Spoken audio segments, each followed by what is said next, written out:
outlook and expectations for 2015, if we can all get our crystal balls out now at this point, I'm going to challenge you all to have a good think about what you expect to see in the next 6 to 12 months. So CML predictions point to 222 billion of gross lending this year, 240 billion next year. Now, what are your thoughts? Does this feel a bit cautious at the moment? Jeremy, can I don't think it's cautious. I think we're forecasting 225 for this year still, and 240 to 250 go forward, sort of a 250, 260 normal market in the next few years.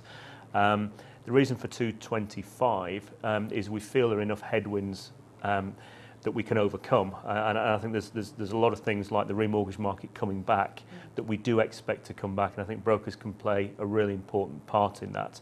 The market, depending on who you listen to, some people say it's a little bit quieter this year, but from what we can see, certainly our numbers are up significantly on this point last year, so we're already ahead of last year's run rate. And I think that this coming year we'll see more lenders come into the market, we'll see more competition, and the bit that will really drive that 225 is if we can get the remortgage market moving again. Okay. So I'm going to disagree, because I don't see the remortgage market come back till there's a trigger, and I don't see the trigger until interest rate having had a few goes at trying to push remortgage. So I agree with Jeremy that there's a 10% lift in the market if remortgage comes back. So we're currently 215 to 220, and you can add 10% onto that if remortgage comes back, and we're really not far away from where Jeremy's just outlined. That said, we are quite significantly, brokers are up. There is no doubt about that. Probably between 5 and 10% up, and I expect that to continue through the year. So 130 last year broker, 145 this year. The issue is the direct channel did 75 last year, and that's already must be under pressure because of the way in which the advice process is taken forward through MMR. So I can see 215 with the direct channel in totality doing 70. Now the fact is that brokers are up because first-time buyers, buy-to-let, and land and new homes markets that broker dominates, and that's where the growth is at the moment in the market. And so you're sort of at that 215, and then you add the 10% on for remo, but I don't see any remo benefits really this year.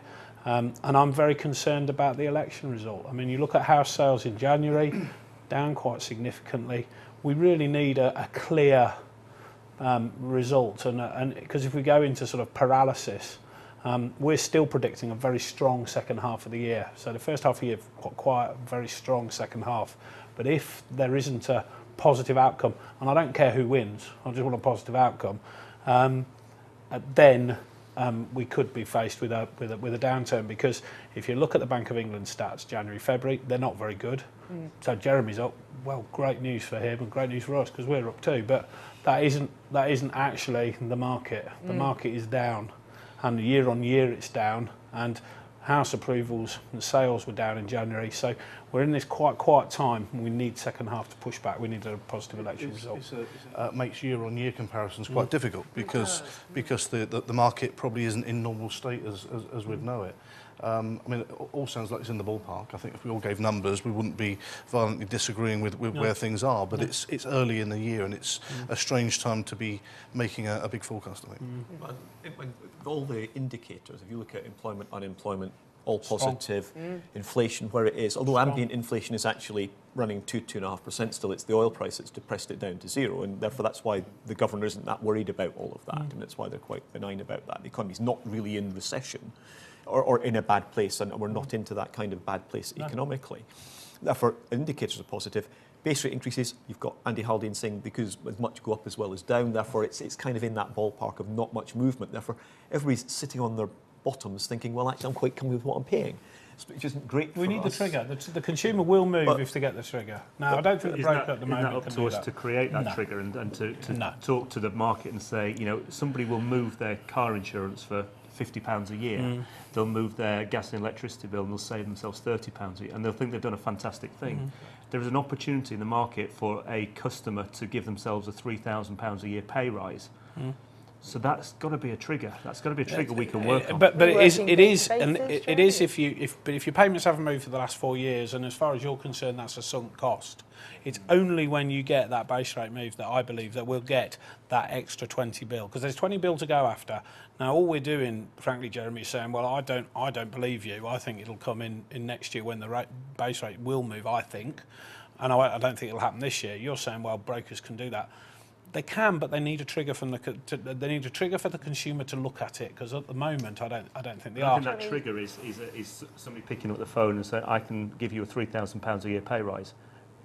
That has to be a trigger. That has to be something that is a buying signal for a customer. I can say to you that we've looked at a number of higher SVR portfolios and contacted them a lot of times, and the results have not been anything to write home about. So, yeah, you may well be right, and good luck to you. But all I'm saying to you is I'll concentrate on first-time buyers, land and new homes, and buy-to-let, and get my volume sales from there. Well, I'm going to step in at this point and move things slightly along, basically before we end up with sort of wrestling on the floor. Can I ask, going back, strapping things very tightly to the intermediary market, actually, what could stop intermediaries gaining a 70% plus distribution share within...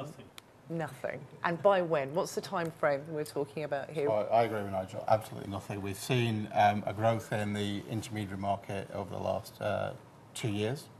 MMR accelerated it.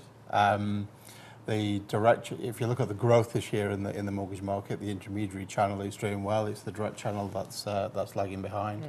That's driven by capacity and the ability to provide advice in the volume needed. The intermediary market is well placed to create that capacity and has done. And so we agree. As a lender, we would expect the intermediary market to get pretty close to 70% this year potentially, and certainly beyond. And there's nothing to stop the market do that. Okay, that's my final question. Really. How far can this go? I mean, where will intermediaries share? 70 is absolutely achievable if we're not already there for this year. And we could probably go into the early 70s. I think what we need to guard against is complacency. That will be there forever and it'll carry on going up to 75, 80 or 85. Over time, there'll be a lot of changes around technology, customer choice, where do they want to transact mortgages, and the intermediary is in a fantastic position to be right at the centre of that, but it's around making sure that your business is ready for that challenge of technology. So as at today, 70-75% in today's market or next year's market is absolutely achievable. I think after that, the intermediary needs to keep evolving and making sure they've got the right technology to be able to look after the customer online and through digital.